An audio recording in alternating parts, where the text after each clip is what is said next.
ঝালকাঠিতে পল্লী দারিদ্র্য বিমোচন ফাউন্ডেশনের কর্মচারীদের বিক্ষোভ কর্মসূচি অনুষ্ঠিত। ঝালকাঠি থেকে শফিকুল ইসলাম হিরুর প্রতিবেদনে থাকছে বিস্তারিত। আপনি কি প্রবাসে গিয়ে স্বাবলম্বী হতে চান? পূর্বে বুকিংকৃত বিমানের টিকিট পরিবর্তন করতে চান, অথবা ট্যুরিস্ট ভিসার মাধ্যমে এই সুন্দর পৃথিবী ঘুরে দেখার স্বপ্ন দেখছেন?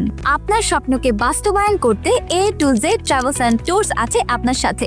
ঝালকাঠিতে অস্থায়ী কর্মচারীদের স্থায়ীকরণ, কর্মকর্তা কর্মচারীদের পদোন্নতি এবং আগামী 25 এপ্রিল নির্ধারিত নিয়োগ পরীক্ষার বাতিলের দাবিতে বিক্ষোভ কর্মসূচি পালন করেছেন পল্লী দারিদ্র্য বিমোচন ফাউন্ডেশনের কর্মীরা। বুধবার 23 এপ্রিল সকালে ঝালকাঠি শহরে পোস্ট অফিস সড়কে এই কর্মসূচি আয়োজন করে পল্লী দারিদ্র্য বিমোচন ফাউন্ডেশনের কর্মচারী ইউনিয়ন বি 2079 এর ঝালকাঠি আঞ্চলিক কমিটি। বিক্ষোভে অংশ নিয়ে বক্তারা বলেন, দীর্ঘদিন ধরে পিডিভিএফ এ কর্মরত অনেক কর্মকর্তা কর্মচারী পদোন্নতি থেকে বঞ্চিত হচ্ছেন।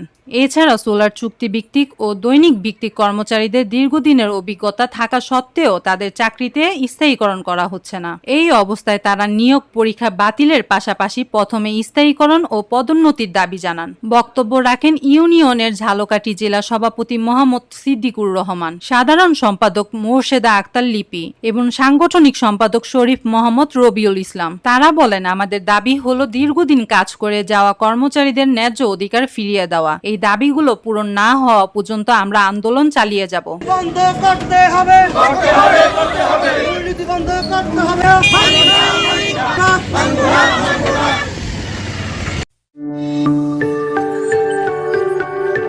26 টেলিভিশন, মাতৃভূমির বন্ধনে।